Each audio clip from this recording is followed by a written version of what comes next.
Dan selamat kembali di acara Kenali VLI, Cintai VLI. Hari ini saya pribadi dan saya percaya banyak teman-teman, para peserta dimanapun mereka berada. Ini adalah topik yang kita udah tunggu, Dok, untuk mendengar secara langsung dari Dr. T, kerana kami tahu Dr. T adalah seorang yang jujur, ikhlas, mengabari kepada kita semua apa adanya. Berhubung dengan topik yang akan kita dengar dari Dr. T ialah paparan sinar matahari. Kalau kita lihat di Asia itu throughout the year, sepanjang tahun ada. Tapi kok ya menjadi kebingungan banyak orang kenapa kita bisa kekurangan vitamin D. Dan vitamin D ini banyak dibahaskan karena COVID. Ya, kalau kita lihat kita udah hampir 18 bulan dengan varian-varian baru COVID. Puji Tuhan kita semua dilindungi, dijaga, dijauhkan daripada si COVID ini. Sehat panjang menyertai kita semua. Ya, terima kasih. Dan kita lihat vitamin D dengan COVID ini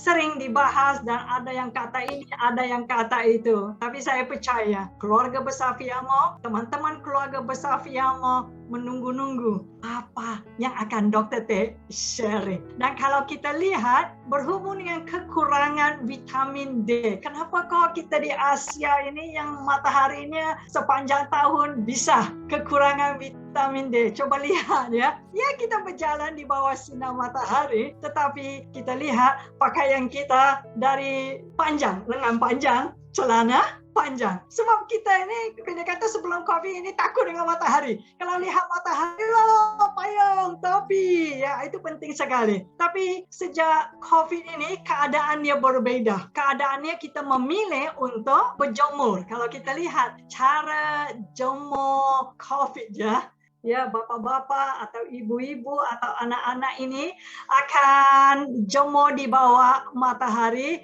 tapi tetap yang kena jemurnya mungkin di bahagian tangannya atau palingan lengannya, dan kita tidak lihat keseluruhan tangan yang terkena. Tapi yang herannya, Dok, saat ibu-ibu menjemurkan anak, dia bugirkan anaknya. Coba lihat, oke?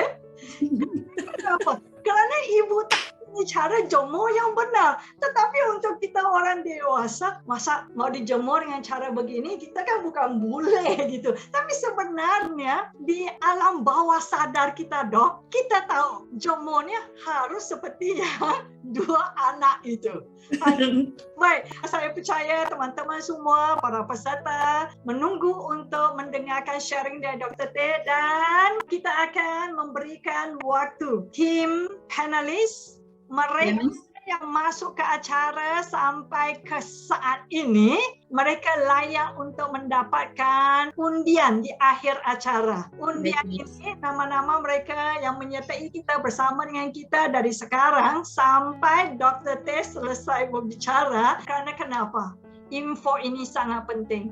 Kerana kita semua tahu sama ada kita terjadinya kekurangan atau kelebihan vitamin D yang dalam darah itu ya. Kalau kelebihan itu bahaya sekali. Jadi kita serahkan acara pada hari ini kepada Dr. T. Okay, thank you Miss Leong. Salam sehat Bapak dan Ibu. Apa kabar semua? Sehat? Ya, saya pasti Bapak dan Ibu semua sehat, kerana ini adalah tim besar Fiamo. Okey, hari ini tujuannya kita berada di sini berkumpul kerana saya mau memperkenalkan produk baru kita. Tetapi sebelum kita ke produk, mari kita sama-sama belajar dan juga memahami kepentingan vitamin D kepada tubuh kita dan bagaimana kita bisa memilih vitamin D, dan apakah menjemur dan jam-jam menjemur itu penting sekali. Mari kita sama-sama melihat kepada presentasi hari ini. Okay? So are you ready Bapak dan Ibu? Saya yakin sudah ya. Mari kita melihat kepada slide tajuk kenapa sinaran matahari terutamanya di negara-negara Asia itu banyak sekali, tetapi kenapa masalah osteoporosis, masalah kekurangan vitamin D, masalah yang mengena dengan cahaya matahari yang selalu bilang vitamin D is a sunshine vitamin. Artinya dia itu kalau ada sunshine, artinya sudah tubuh kita ada vitamin D. So kita melihat kembali di negara China 48,5 miliar yang akan mempunyai masalah osteoporotic fracture. Artinya disebabkan oleh keroposan tulang, kurang lebih 48,5 juta orang di tahun 2050 akan mempunyai masalah seperti ini. 90% orang Thailand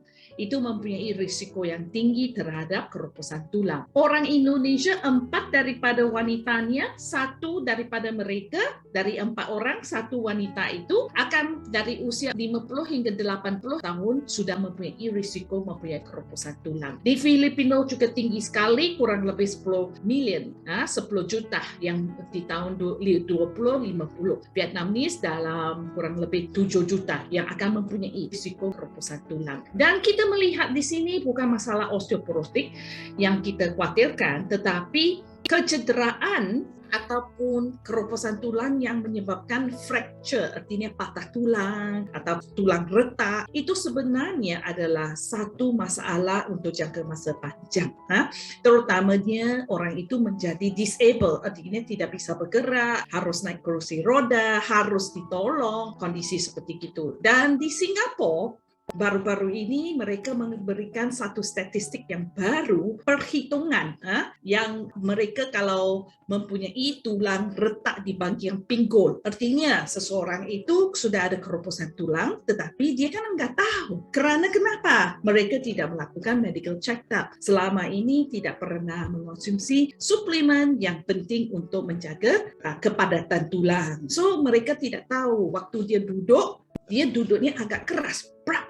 Tulangnya retak ataupun patah. So, untuk tahun yang pertama yang kita bicarakan adalah ongkos untuk merawat masalah tulang patah itu dari tahun 1998 itu baru 17 juta USD. Tapi pada tahun 2050 itu menjadi 145 juta USD. So coba Anda bayangkan berapa persen yang sudah meningkat. So kalau kita lihat sebenarnya nilai ataupun ongkos perawatan, ongkos untuk semua, terutama makanan suplemen, makanan kesehatan, rumah sakit, setiap tahun itu ada peningkatan.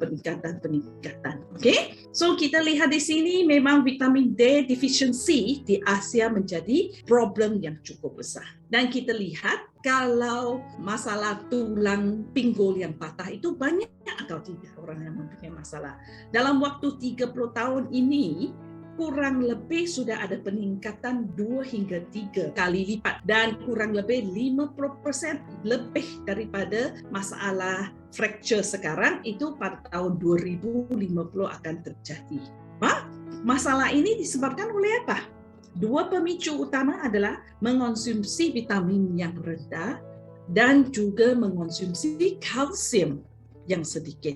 So, yang menunjukkan analisanya ialah di negara seperti Malaysia dan Filipina, cara mereka mengonsumsi kalsium itu cukup sedikit sekali. Di Malaysia kurang lebih setiap hari mereka hanya mengonsumsi 500 mg. Yang sebenarnya disarankan ialah 1000 hingga 1500. Okay? Dan juga kalau kita melihat di sini, tulang kita itu sebenarnya paling padat adalah di usia 30 tahun. Sesudah itu, kepadatan itu tidak akan terjadi lagi.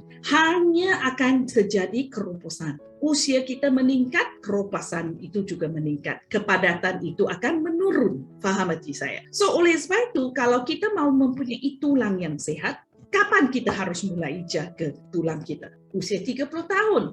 Okay? So kita sudah harus mulai menjaga kesihatan tubuh. Oleh sebab itu, mengikut seorang ahli nutrisi, Fonterra Nutritionist, itu yang daripada Institute Osteoporosis Federation, yang mengatakan kalau misalnya Anda perlukan nutrisi, Anda harus memastikan Anda mempunyai nutrisi yang secukupnya, dan juga olahraga yang konsisten. Olahraga yang konsisten.